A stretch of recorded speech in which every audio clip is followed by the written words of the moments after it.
আজ থেকে অনেক বছর আগের কথা।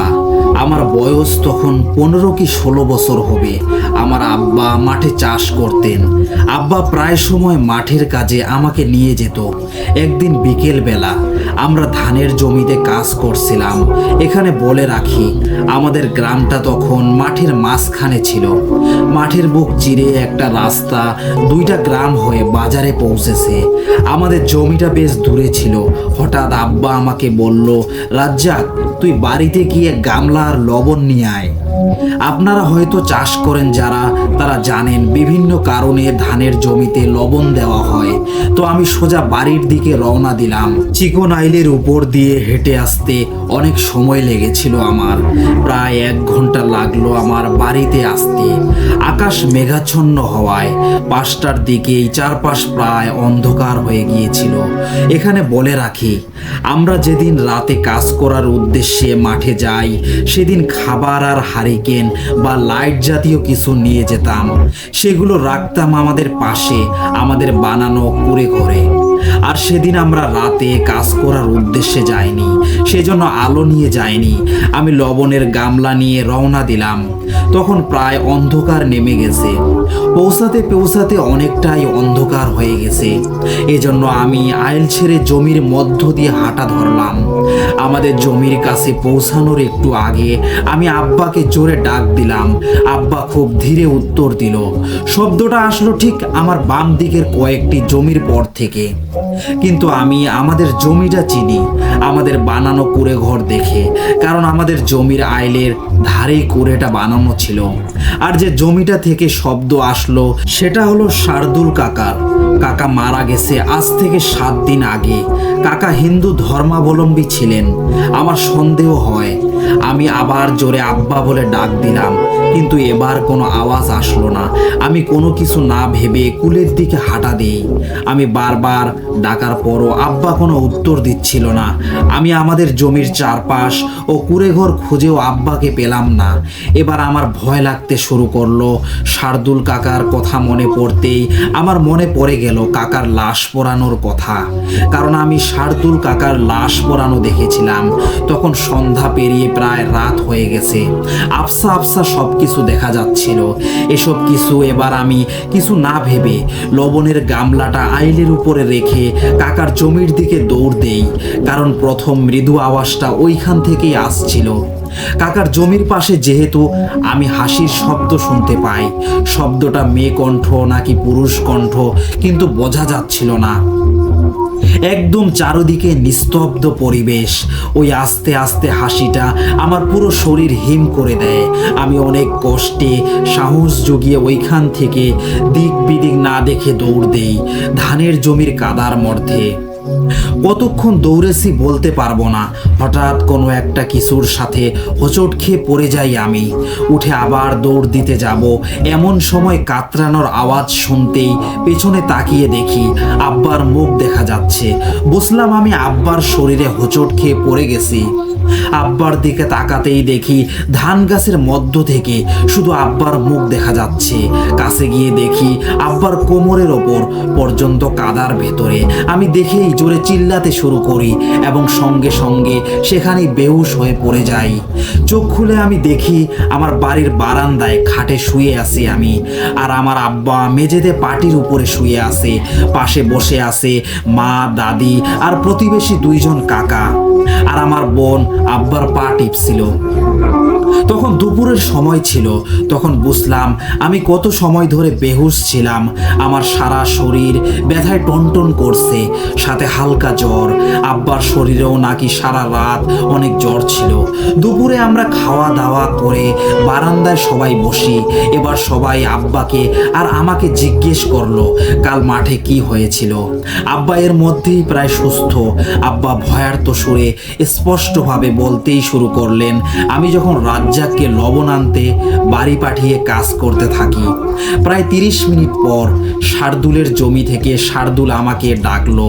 তার জমি আমার জমির পাশেই। সে তার জমিতে কাজ করার সময় এভাবে হালকা চিল্লিয়ে কথা বলতো। আমিও বলতাম। এভাবেই দুজন দুজনের জমি থেকে কাজ করতে করতে কথা বলতাম। আমার ধান গাছে নোনা পোকা লাগায় আমি একটু টেনশনে ছিলাম। এই জন্য আমার মনেই ছিল না যে শার্দুল 7 দিন আগে মারা গেছে। আমি আগের অভ্যাস মতোই ওর সাথে কথা বলতে থাকি। কথার মাঝেই আমি বললাম, শার্দুল, আমার ধানের নোনা পোকা লেগেছে রে। শার্দুল বলল, কই দেখি। উত্তরটা এলো আমার পেছন থেকে। আমি ভয় পেয়ে গেলাম, এত দ্রুত এভাবে কিভাবে আসলো। পেছনে তাকিয়েই ওর মুখের দিকে তাকাতেই আমার মনে পড়ে গেল, আরে শার্দুল তো মারা গেছে, 7 দিন হলো। আমার চোখ বড় হয়ে গেল। ওকে দেখেই তখন ওর মুখ স্বাভাবিক ছিল, কিন্তু তারপর আমার চোখের দিকে তাকিয়ে যেন বুঝতে পারলো। আমি এতক্ষণ পর বুঝতে পেরেছি যে ও মারা গেছে। এবার শার্দুল ধীরে ধীরে তার ঠোঁট প্রসারিত করে হাসতে শুরু করলো, কোনো আওয়াজ ছাড়া। কি ভয়ানক লাগছিল তাকে। ওই হাসি আর তার মুখ, আমার পুরো শরীর দিয়ে যেন ঠান্ডা কম্পন বয়ে গেল। এবার শার্দুল যেন ওই উঁচু গলায় ঠাট্টার সুরেই বলল, কই দেখি কেমন পোকা লেগেছে তোর ধানে। তখন মনে হলো আমি বেহুশ হয়ে যাব। এবার শার্দুল চোখ লাল করে নরম স্বরে বলল, কি ভয় পাচ্ছিস? আমার জমির একটু দূরে দূরে অনেকেই যার যার জমিতে সন্ধ্যার পর কাজ করে। আমি চিৎকার করে তাদের ডাকার চেষ্টা করলাম, কিন্তু মুখ দিয়ে আওয়াজ বের হচ্ছিল না। আবার ডাকার চেষ্টা করতেই শার্দুল আমার উপরে লাফিয়ে পড়লো, আমাকে কাদায় ঠেসে ধরলো। এভাবে কতক্ষণ ধস্তাধস্তি হয়েছে বলতে পারবো না আমি। খুব জোরে আঘাত লাগার পর আমার সাথে কি ঘটেছে আর কিছু মনে নেই আমার। হঠাৎ রাজ্জাকের পায়ের আঘাতে চেতনা ফিরে পেলাম এবং দেখলাম আমার কোমর পর্যন্ত কাদার নিচে। আমাকে এই অবস্থায় দেখে রাজ্জাক চিল্লানি শুরু করলো এবং সে সাথে সাথেই বেহুশ হয়ে যায়। এর কিছু মুহূর্ত পর বেশ কিছু দূর থেকে জোরে আওয়াজ আসলো। কে চিল্লালো? কণ্ঠটা আমার চেনা, এটা পাশের গ্রামের রতনের কণ্ঠ। আমি অনেক কষ্ট করে রতনকে রতন বলে ডাক দিলাম। কিছুক্ষণের মধ্যে রতন এসে আমাদের এই অবস্থা দেখে তাড়াতাড়ি তার পাশের জমি থেকে আরো কয়েকজনকে ডেকে এনে আমাদের দুজনকে বাড়ি নিয়ে আসে। আব্বা এতটুকু বলে থেমে গেল, কিন্তু আমি আশ্চর্য হয়ে বললাম, আমি শার্দুল কাকার জমি থেকে ভয় পেয়ে প্রায় অনেক দূর দৌড়াই, কিন্তু আশ্চর্যের বিষয় আমি এত সময় দৌড়েও আমার জমি পর্যন্ত এসেছিলাম। মাত্র আব্বাকে কোমর পর্যন্ত পুঁতে রেখেছিল আমাদের জমিতেই। যাই হোক, 7-8 দিনের মধ্যে আমরা সন্ধ্যার পর আর জমিতে যাইনি, সব স্বাভাবিক হয়ে গিয়েছিল। কিন্তু 10 দিনের পর আব্বা বাজারে এসেছিল কিছু জিনিস কেনাকাটা করতে। সেই সময় প্রায় 2 দিন একাধারে বৃষ্টি হচ্ছিল। আব্বা বৃষ্টি কমার জন্য অপেক্ষা করছিল। বাজারে অবশ্য গ্রামের অনেকেই ছিল। বৃষ্টি হালকা কমলে আব্বা তাদের জিজ্ঞেস করলো বাড়ির দিকে যাবে নাকি, কিন্তু তারা বাড়িতে আরো দেরি করে যাবে। এজন্য আব্বা তখন বাড়ির উদ্দেশ্যে রওনা দিল। বাজার থেকে ছোট্ট 2টা গ্রাম পরেই মাঠ শুরু হয়। রাস্তার দুধারেই বিশাল বিস্তৃত মাঠ, আর এই রাস্তার পাশেই আমাদের গ্রামে পৌঁছানো ঠিক 1/2 কিলোমিটার আগে একটা শ্মশান। রাস্তায় ভীষণ কাদা হওয়ায় আব্বা খুব ধীরে ধীরে হাঁটছিল। এভাবে হাঁটতে হাঁটতে আব্বা শ্মশানের কাছে পৌঁছালো। ওই শ্মশান, ওই রাস্তা, ওই গ্রামটায় আমি অনেকবার গিয়েছি। ওই সময় জায়গাটা অনেক ভয়ঙ্কর। তাহলে এত বছর আগে জায়গাটা কেমন ছিল তা আমি কল্পনা করতে পারি। শ্মশানের পাশেই আছে একটা মন্দির আর একটা তেঁতুল গাছ। তেঁতুল গাছের ডান দিকে তার পাশেই একটা কম প্রস্থের নদী বয়ে গেছে। আব্বা শ্মশানের কাছে পৌঁছাতেই একটা শব্দ কানে আসলো। কারা যেন ফিসফিস করে হাসছে। মনে হচ্ছিল যেন তাকে দেখে কারা যেন হাসছে। তখন আব্বা ভাবলো হয়তো ইঁদুর দৌড়াদৌড়ি করছে, এই জন্য এমন শব্দ হচ্ছে। আব্বা একটু সামনে পৌঁছাতেই কে যেন ডেকে উঠল, রহিম ভাই, ব্যাগে করে কি নিয়ে যাচ্ছ? কণ্ঠটা আব্বার চেনা। এটা তো শার্দুল কাকার কণ্ঠ। কণ্ঠে ভয়ে আব্বার পাথর হয়ে গেল। আব্বা দোয়া পড়তে পড়তে দৌড় দিল, কিন্তু এবার অনেক জোরে হাসির আওয়াজ আসলো। আব্বা বুঝতে পারলো আজকে হয়তো তার আর বাড়ি ফেরা হবে না। আব্বা এবার ডান দিক থেকে শুনতে পারছে একসাথে অনেকের ফিসফিস হাসির শব্দ, শেয়ালের ডাক। আব্বা তার সর্বশক্তি দিয়ে উঠে দাঁড়িয়ে দৌড় দিতে যাবে, এমন সময় দেখে সামনে শার্দুল কাকা দাঁড়িয়ে আছে, তার সাথে পচা দুর্গন্ধ। আব্বা শার্দুল কাকাকে দেখেই পেছনের দিকে দৌড় দিল। কয়েক মিনিট দৌড়ানোর পর আব্বা খেয়াল করলো সে লাশ পোড়ানোর জায়গায় ঠিক নিচে নদীর পাড়ে চলে এসেছে। এবার গন্ধটা এত তীব্র যে আব্বার দম আটকে যাচ্ছিল। এমন সময় শার্দুল কাকা পেছন থেকে ডাকলো, রহিম ভাই বলেই পেছন থেকে আব্বার উপর লাফিয়ে পড়লো। এভাবে পানিতে আবার ধস্তাধস্তি হচ্ছিল। এমন সময় রাস্তা দিয়ে কিছু গ্রামের লোকজন বাজারে যাচ্ছিল। তারা শ্মশানের পাশে এসে পানির আওয়াজ শুনলো আর দেখলো বাজারের ব্যাগটা রাস্তায় পুরো কাদা মাখা অবস্থায় পড়ে আছে। তারা দ্রুত নদীর পাড়ে গিয়ে দেখলো আব্বা পানিতে নিঃশ্বাস যায় যায় অবস্থা। তারা আব্বাকে পানি থেকে তুলে উঠালো। আব্বার শ্বাস একটু স্বাভাবিক হতেই তাকে বাসায় নিয়ে চললো। তারা আব্বাকে বাসায় এনে বারান্দায় বসিয়ে দিল। আমি, বোন, মা সবাই ছিলাম। আব্বা সব ঘটনা খুলে বলল। বাসার সবাই আবার চিন্তিত হয়ে পড়ল। সারা রাত আব্বা জোরে ভুলভাল বকছিল, আবার বারবার ভয়ে চিল্লিয়ে উঠছে। পরদিন সকালে আমাদের এলাকার হুজুরকে ডাকা হয়। হুজুর বাসায় এসে আব্বাকে দেখেন এবং সব ঘটনা শোনেন। হুজুর আমাকে আর আব্বাকে পানি পড়া আর দোয়া পরে দিলেন। এরপর হুজুর বললেন আমি আমার এক বন্ধুকে নিয়ে রাতে আসব। উনি কয়েক গ্রাম পরেই থাকেন। উনিও একজন ইমাম এবং এসব বিষয়ে তার অনেক অভিজ্ঞতা ও সুনাম আছে। মাগরিবের নামাজের পর হুজুর ও তার বন্ধুটি আমাদের বাসার মধ্যে আসলো। হুজুরের বন্ধুর নাম ছিল কাদের। এখানে ছদ্মনাম ব্যবহার করা হয়েছে। কাদের হুজুরের পরনের লম্বা পাঞ্জাবি, পায়জামা, হাতের তসবি। আমরা সবাই বারান্দায় বসে আছি। কাদের হুজুর আগে থেকেই হুজুরের কাছ থেকে সম্পূর্ণ বিষয়টি শুনেছেন। কাদের হুজুর আব্বাকে নিয়ে ঘরের ভেতরে গিয়ে দরজা আটকে দিলেন আর আমাদের সবাইকে বাইরে উঠোনে গিয়ে দাঁড়াতে বললেন।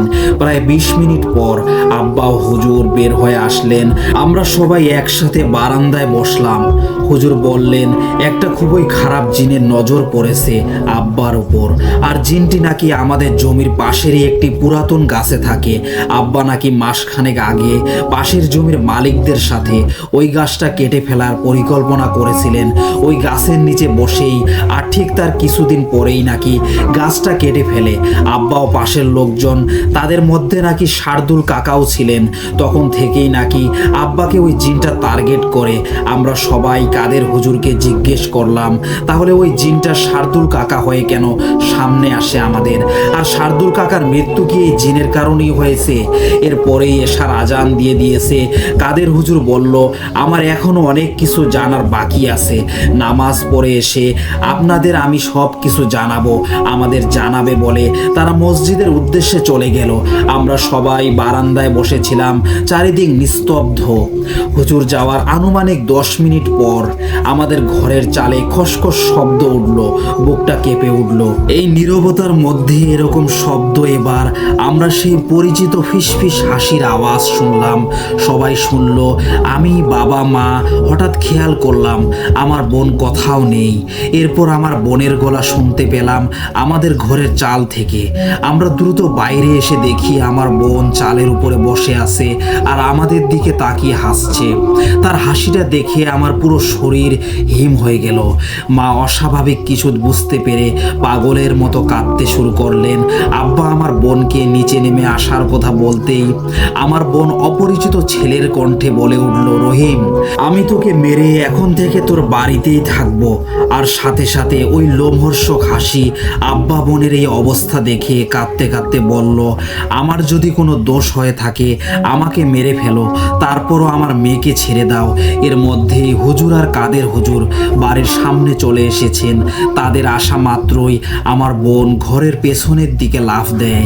কাদের হুজুর ও আব্বা দৌড়ে ঘরের পেছনের দিকে যায় এবং আমার বোনকে দুজন মিলে ধরে জোর করে বাড়ির মধ্যে নিয়ে আসে। হুজুর আর কাদের হুজুর আমার বোনকে নিয়ে বারান্দায় বসায়। দুজন মিলেও আমার সমবয়সী বোনের শক্তির সাথে পেরে উঠছিল না। হুজুর দ্রুত একটা গ্লাসে পানি পরে আমার বোনের গায়ে ছিটিয়ে দিতেই আমার বোন কিছুটা ঝিমিয়ে পড়ে।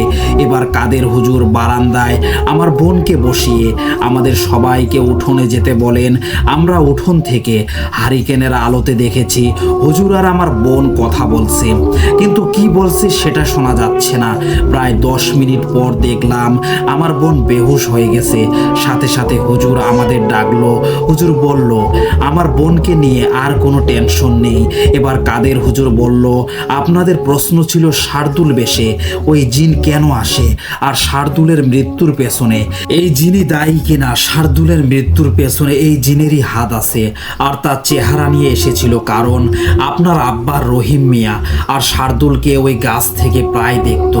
এই জিনটার বেশি ভয় দেখিয়ে মারার জন্য সদ্য মৃত শার্দুলের চেহারাটাই বেছে নেয়। সে জিনটার লক্ষ্য প্রতিবারই নাকি ছিল আব্বাকে মেরে ফেলা। এবার হুজুর বলল, জিনটাকে নাকি তিনি তার জিনের মাধ্যমে বন্দি করে ফেলেছে। কিভাবে বন্দি করেছে তা আমাদের বলেনি। সব কিছু বলে ইমাম সাহেব ও হুজুর চলে গেলেন। আমরা অনেক বেশি ভয় পেয়েছিলাম। সবাই এরপর সব স্বাভাবিক হয়ে যায়। আমরা সবাই প্রায় ভুলেই গিয়েছিলাম বিষয়টা সম্পর্কে। 7-8 মাস পরে আব্বা বিকেলে জমিতে যায় ধান ক্ষেত দেখতে। তখনও আমাদের জমিতে ধান চাষ করা হয়েছিল আর টিপ টিপ বৃষ্টি হচ্ছিল 3-4 দিন ধরে। তবুও যদিও বর্ষাকাল ছিল না, তখন এশার আজান দেওয়ার পরেও আব্বাকে বাড়িতে ফিরে আসতে না দেখে আমরা সবাই চিন্তিত হয়ে পড়ি। আব্বা জমিতে কোনো কাজের উদ্দেশ্যে যায়নি, শুধুমাত্র ক্ষেত দেখতে গিয়েছিল। তারপরও এত দেরি কেন করছে? তারপর মা আমাদের পাশের বাসার এক কাকাকে বলে মাঠে যে দেখতে বলল। আমাদের সাথে পাশের বাসার আরও একজন আসলো। আমরা মাঠের উদ্দেশ্যে বের হলাম। প্রায় 30 মিনিট পর আমাদের জমির পাশে এসে পৌঁছালাম, কিন্তু কোথাও কাউকে দেখতে পেলাম না। এবার আমরা সবাই মিলে আব্বাকে ডাকতে লাগলাম, কিন্তু কোনো সাড়া পেলাম না। হঠাৎ আমাদের চোখ গেল ধান ক্ষেতের মধ্যে। দেখি আব্বার মাথা দেখা যাচ্ছে। সবাই দৌড়ে সেখানে গিয়ে দেখি আব্বার বুক সমান মাটির নিচে পোতা। 3জন কি করব বুঝতে পারছিলাম না। কান্না শুরু করে দিলাম আর একজন সোজা দৌড়ে বাড়ির দিকে চলে গেল। গ্রামে খবর দিতে পাগলের মতো আমি কাঁদিয়েই যা চলেছিলাম। এর মধ্যে সাথে থাকা কাকা সব দেখে বলল আব্বা আর বেঁচে নেই। বেশ কিছুক্ষণ পর গ্রামের অনেক মানুষ একসাথে মাঠের দিকে আসতে দেখা গেল। সবাই এসে আব্বার লাশ তুলল। এভাবে এই কালো অধ্যায়ের শেষ হলো। আমাদের সবার মনে তখন একটাই প্রশ্ন, হুজুর বলেছিল ওই জিনটাকে নাকি বন্দি করেছে, তাহলে আমার আব্বার এভাবে কেন মৃত্যু হলো? এই ঘটনাটির উত্তর আজও পাওয়া যায়নি। এই ছিল ঘটনা। ভালো লাগলে পড়ে শোনাবেন। লিসেনার্স, এবার আমরা পরের ঘটনায় চলে যাব। 2005 সালের ঘটনা, শীতের দিকের একটি ঘটনা। এবার চলে যাচ্ছি সরাসরি ঘটনায়। ঘটনাটি যার সাথে ঘটেছে আমি তার মতো করেই পড়ছি। শুরুতেই বলে দিচ্ছি যে আমি ছোট একটি কোম্পানির ছোট একটি পোস্টে কাজ করতাম। অফিসটি ফ্ল্যাট বাসা হওয়ায় এবং অফিসে একটি অতিরিক্ত রুম থাকায় আমি আমার অফিসের ওই অতিরিক্ত রুমটিতে একাই থাকা শুরু করি। অবশ্য আমার বসের অনুমতি সাপেক্ষে। আমার প্রথম কিছুদিন ভালোই ছিল। সব কিছু বলে রাখা ভালো, বাড়িটি নতুন, এতে গ্যাস সংযোগ না থাকায় এখানে আমরা ও দারোয়ান ছাড়া আর কেউ কখনো ভাড়া থাকেনি। আমি যে রুমটিতে ছিলাম সেই রুমে জানালার পাশে একটি বড় গাছ ও কিছু পতিত জমি রয়েছে। আমি অফিসে ওঠার 2 সপ্তাহ পর থেকে শুরু হলো অস্বাভাবিক ঘটনা। মাঝে মাঝে দেখা যেত রাতের বেলা হঠাৎ কেউ একজন মেইন দরজা নক করে অফিসে ঢোকার চেষ্টা করছে। আমি সাথে সাথেই গিয়ে দেখতাম সেখানে কেউ নেই। এ ব্যাপারে আমি বাসার দারোয়ানের সাথে কথা বললে তিনি অবাক হয়ে আমার দিকে তাকিয়ে থাকতেন এবং জবাব দিতেন না। ঘটনাটি প্রায় ঘটতো এবং এর চেয়ে বেশি কিছু না ঘটায় আমি এই সকল ঘটনার সাথে অভ্যস্ত হয়ে যাই এবং এ ব্যাপারে আর কারো কাছে জানাই না। এখন আমি চলে যাচ্ছি আমার সেই অভিশপ্ত রাতের ঘটনায়। সেদিন ছিল শুক্রবার। ছুটি থাকায় সারা দিন ঘোরাঘুরি করে ক্লান্ত হয়ে যাই আমি এবং খাবার খেয়ে আর দেরি করি না, সোজাসুজি বিছানায় লেপের নিচে চলে যাই এবং ঘুমিয়ে পড়ি। হঠাৎ রাত 1:30টার দিকে আমার ঘুম ভেঙে যায় এবং অফিসের কিছু একটা পড়ে যাওয়ার শব্দে আমি সাথে সাথে কি ঘটেছে তা দেখতে যাই এবং যে দেখি আমি অফিসে যেই কম্পিউটারটিতে বসে কাজ করি সেই কম্পিউটার মনিটর মেঝেতে পড়ে গেছে এবং ভেঙে গেছে। দেখে মনে হচ্ছে এটি পড়ে যায়নি, এটিকে কেউ উপর থেকে আছাড় দিয়ে ভেঙে ফেলেছে, কারণ মনিটরটি আমার টেবিল থেকে 3-4 ফুট দূরে পড়ে আছে। আমি এতে কিছুটা ভয় পেয়ে যাই। এমনভাবে ঘরে মনে হয় চোর ঢুকেছে। আমি সারা ঘরে চোরকে খুঁজি, তবে কোথাও কারো চিহ্ন খুঁজে পাই না। তারপর আমি ঘুমোতে যাওয়ার সিদ্ধান্ত নেই এবং আমি ঘরে ঢুকে যা দেখলাম তার জন্য আমি কিছুতেই প্রস্তুত ছিলাম না। আমি দেখলাম কেউ একজন এইমাত্র আমার ঘরে ঢুকে সব কিছু তছনছ করে দিয়ে গেছে এবং আমার বিছানা এলোমেলো করে দিয়ে গেছে। আমি এসব দেখে সত্যি খুব ভয় পেয়ে যাই। এমন ভাবি এত কিছু হয়ে গেল আমার ঘরে, আমি কিছুই জানতে পারলাম না। আমি সাথে সাথে ভাবি এখানে এই মুহূর্তে আমার পক্ষে আর থাকা সম্ভব না, বরং আমি গিয়ে আমাদের দারোয়ানকে তুলে নিয়ে আসি। এই ভেবে আমি ঘুরতেই হঠাৎ কারেন্ট চলে যায় এবং আমার মেরুদণ্ড দিয়ে বয়ে যায় ভয়ের একটি তীব্র শীতল প্রবাহ। আমি অন্ধকারে আস্তে আস্তে অফিসের মেইন দরজা খুঁজতে থাকি, কিন্তু এত খোঁজার পরও আমি সেখানে কিছুই পেলাম না। আমি ভাবি আমি হয়তো ভয়ে সব কিছু তালগোল পাকিয়ে ফেলছি এবং আমার ঘরে গিয়ে আমার মোবাইল দিয়ে দারোয়ানকে কল দিব। ভেবে আমার ঘরের দিকে এগিয়ে যেতে লাগলে ঘটে আরেক ঘটনা। আমি আমার ঘরের দরজার সামনে গিয়ে দেখি আমার ঘর থেকে মোবাইলের মৃদু আলো ভেসে আসছে। 2-3 সেকেন্ড পরেই আমি দেখলাম আমার ঘর থেকে কেউ একজন আমার মোবাইলটা সজোরে দেয়ালে ছুঁড়ে মারল। এমন মুহূর্তে সেটি চূর্ণ বিচূর্ণ হয়ে যাওয়ার শব্দ আসতেই আমার দমটা কেমন যেন আটকে গেল। আমার তখন ভীষণ চিৎকার করার ইচ্ছে থাকলেও আমি ভয়ে সেটা করতে পারিনি। এবার আমি আস্তে আস্তে হেঁটে এক কোনায় গিয়ে বসে পড়লাম আর ভাবলাম একবার সকাল হোক। এই বাসায় থাকা তো দূরের কথা, আমি এই চাকরি ছেড়ে চলে যাব। চারিদিকে একদম নীরবতা, যেখানে আমার নিজের নিঃশ্বাসের শব্দ ছাড়া আর কোনো শব্দ নেই। হঠাৎ আমি পায়ের একটি আওয়াজ শুনতে পেলাম। এবার বুঝলাম শব্দটি আমার দিকে এগিয়ে আসছে। আমি না চাইতেও আমার মুখ দিয়ে বেরিয়ে গেল, কে ওখানে? আমি কথা বলতে শব্দটি থেমে যায়। একদিকে ভয় এবং অন্যদিকে ঠান্ডায় আমি প্রায় জমে গেছি। তখন আমি ভয়ে জ্ঞান হারাই, মেঝেতেই অজ্ঞান হয়ে পড়েছিলাম। জানি না তখন কয়টা বাজে। হঠাৎ আমি আমার কানের কাছে ফিসফিস একটি শব্দ শুনতে পাই, তবে আমি কিছুই বুঝতে পারি না। তবে এইটা বুঝতে পারছি যাই বলছে খুব রেগে বলছে। কিছুক্ষণ পর সেই শব্দ থেমে গেলে আমি চোখ খুলতেই দেখতে পাই সেই অন্ধকারের মাঝে রক্তাক্ত দুটি চোখ আমার দিকে তাকিয়ে আছে। এই দৃশ্য দেখে আমি এতটা ভয় পাই যা ভাষায় প্রকাশ করা যাবে না।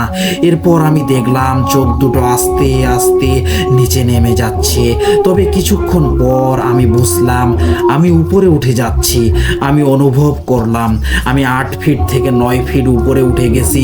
এসব আর সহ্য করতে না পেরে আমি ভীষণ জোরে চিৎকার দিই এবং মেঝেতে পড়ে যাই। আমার জ্ঞান হারাই। এরপর যখন জ্ঞান ফিরল তখন আমি নিজেকে আবিষ্কার করলাম হাসপাতালের বেডে এবং দেখতে পাই আমার অফিসের লোকজন এবং আমার চাচাতো ভাইকে। আমি বুঝতে পারি আমার মাথায় ব্যান্ডেজ করা। কি হয়েছে তাদের জিজ্ঞেস করলে তারা বলে তারা নাকি আমাকে দরজা ভেঙে বের করেছে। আমি নিচে পড়েছিলাম এবং আমার মাথায় রক্ত জমাট বেঁধেছিল। তারা একটি ভাঙা কম্পিউটার এবং একটি ভাঙা মোবাইলও দেখতে পায়।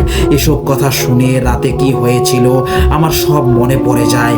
এরপর আমি চাকরিটা ছেড়ে দিই এবং কিছুদিনের জন্য গ্রামের বাড়িতে চলে যাই। গ্রামের বাড়িতে এসে আমার প্রচণ্ড জ্বর হয়। আমি 7 দিন ধরে উঠতে পারি না।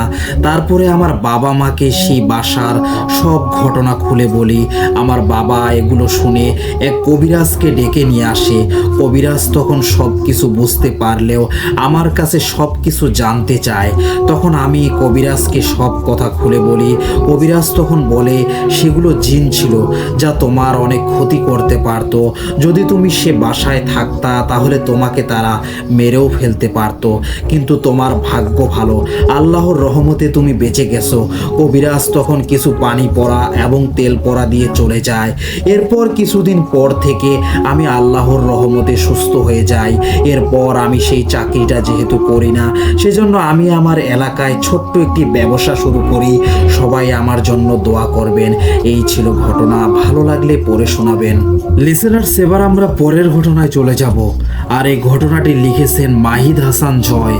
তিনি যেভাবে লিখেছেন আমি সেভাবে বলার চেষ্টা করছি।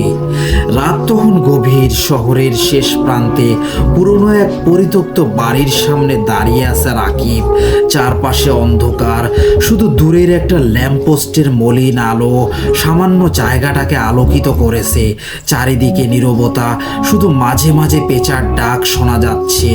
রাকিব একটু নার্ভাস হলেও সে ঠিক করেছে আর সে রহস্যময় বাড়িতে ঢুকবেই, কারণ এই বাড়ি নিয়ে অনেক ঘটনা শোনা যায়।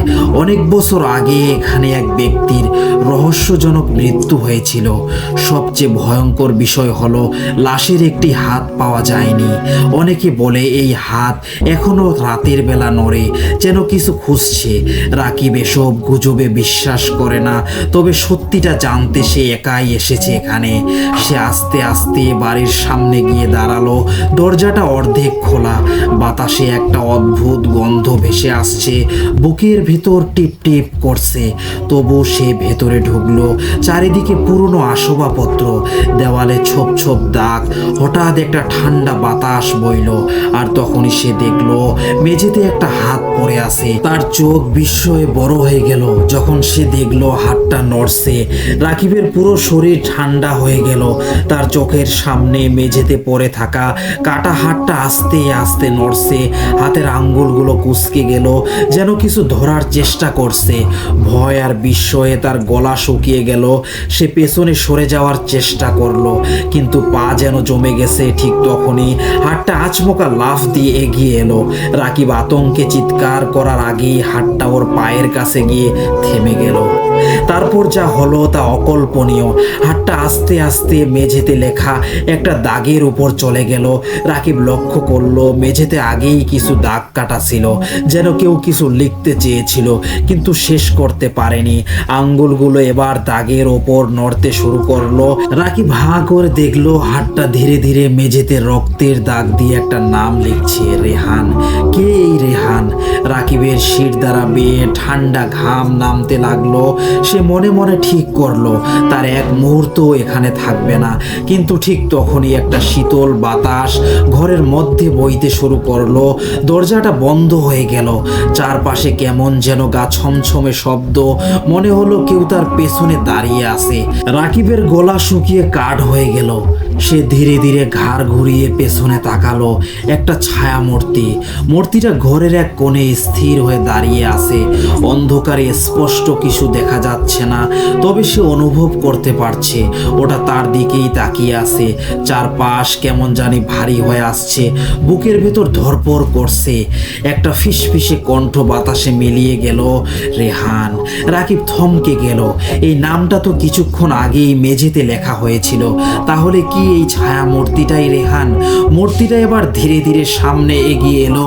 রাকিব সরে যেতে চাইলো, কিন্তু তার পা যেন মাটিতে আটকে গেছে। শরীর জমে গেছে ভয় আর আতঙ্কে। আমাকে খুঁজবে না বলেছিলাম।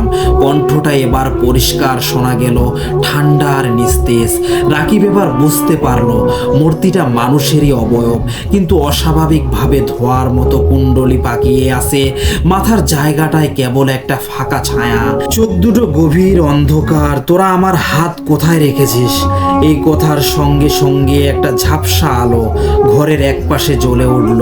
রাকিব দেখলো একটা পুরনো কাঠের বাক্স, ধুলো মাখা, অনেক দিনের পুরনো। তার বুক ধরফর করে উঠল। এই বাক্সের ভেতর কি তাহলে সেই হারিয়ে যাওয়া কাটা হাত? ছায়া মূর্তিটা এবার আরো কাছে চলে এলো।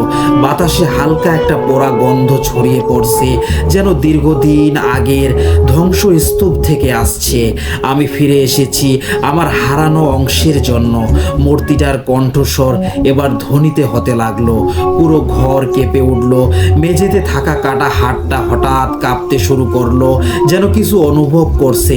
রাকিব আর থাকতে পারলো না। সে প্রাণপণে দরজার দিকে দৌড় দিল, কিন্তু ঠিক তখনই দরজার সামনে কিছু একটা ধপ করে পড়ল। আর সেটা দেখে রাকিবের নিঃশ্বাস আটকে গেল। আরেকটা কাটা হাত পড়ে আছে সেখানে, কিন্তু এবার হাতটা ছিল একেবারে তাজা। ঠিক তখনই সেই হাতের আঙ্গুলগুলো নড়তে লাগলো, যেন কিছু ধরতে চাইছে। হঠাৎ পেছন থেকে একটা কালো ছায়া কর্কশ কণ্ঠে বলল, আমার হাত ফিরিয়ে দে, পালাতে পারবি না এখান থেকে। রাকিব অনেক ভয় পেয়ে গেল। এবার রাকিবের মনে হলো সেই ছায়া হয়তো তার উপর ঝাঁপিয়ে পড়বে। ঠিক তখনই একটা বাক্স পড়ার শব্দ এলো পেছন থেকে। রাকিব দেখলো একটা বাক্স পড়ে গেছে আর তার মুখ খুলে গেছে। কি আছে এর ভেতর? তখনই একটা হাত বেরিয়ে এলো, কঙ্কালের হাত, শুকনো পচা গলা একটা হাত, দুর্গন্ধ ছড়িয়ে পড়েছে। তখনই অবাক করে দিয়ে একটা হাত বেরিয়ে এলো আর লাফ দিয়ে মেঝেতে পড়লো আর সামনের দিকে আসতে লাগলো। সেই হাত যখন কঙ্কালের দিকে যেতে চাইছে, তখনই সেই কালো ছায়া চিৎকার করে উঠলো, এটা আমার নয়, আমার হাত ফিরিয়ে দে, এখান থেকে পালাতে পারবি না। তখন সেই কালো ছায়া হাসতে শুরু করলো। চারপাশের দেয়াল থেকে কালো তরল কিছু পড়তে লাগলো। বাতাসে কেমন একটা কর্কশ কণ্ঠ ঘুরে বেড়াচ্ছিল শুধু। রাকিব মনে করলো এখানে আর এক মুহূর্ত থাকলে আর বেঁচে ফিরতে পারবো না। রাকিব পালানোর চেষ্টা করতে লাগলো, কিন্তু দরজা খুললো না। পেছন থেকে এবার সেই কালো ছায়া রাকিবের দিকে ছুটে এলো আর দুটো চোখের ভিতর কোনো মনি নেই, আগুনের মতো জ্বলছে। রাকিব চিৎকার করতে চাইলো, কিন্তু তার গলা দিয়ে একটা শব্দও বের হলো না।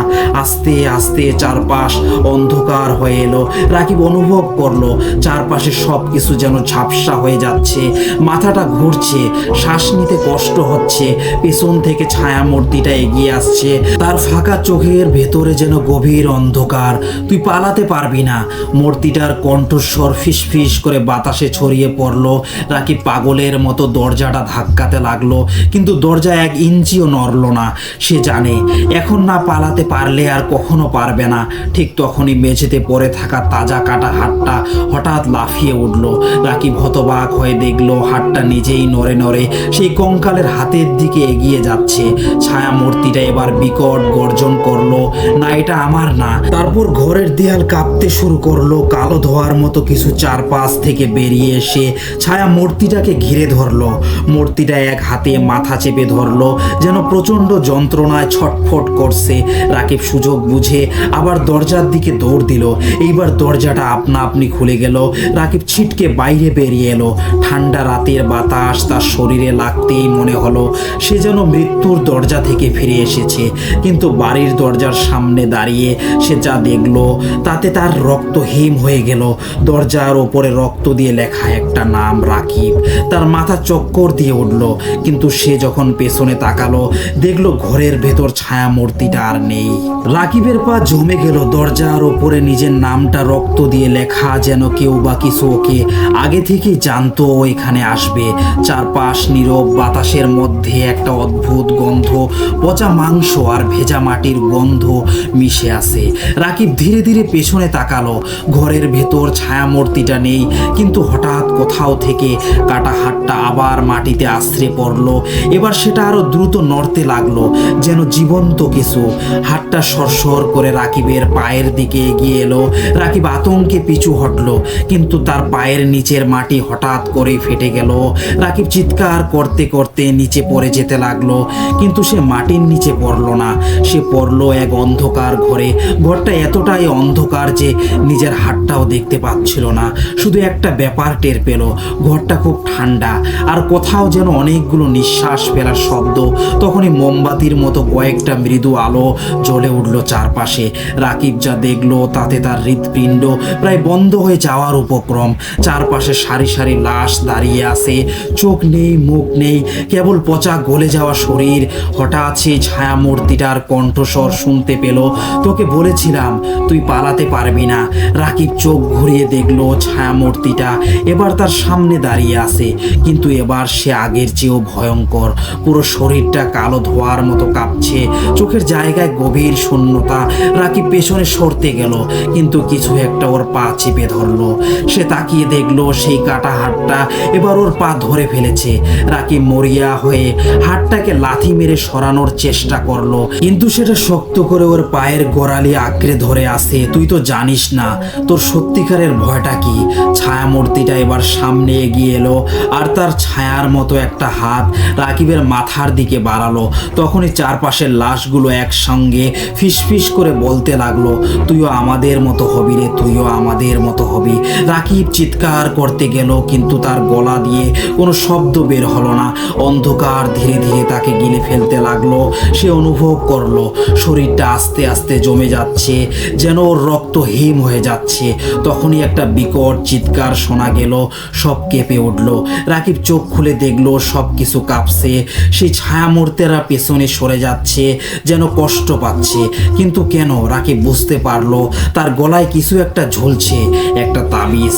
তার মা কয়েক বছর আগে এই তাবিজটা দিয়েছিল, বলেছিল যেখানেই থাকিস এটা তোর সাথে রাখিস। তাবিজ থেকে আলো বের হচ্ছে।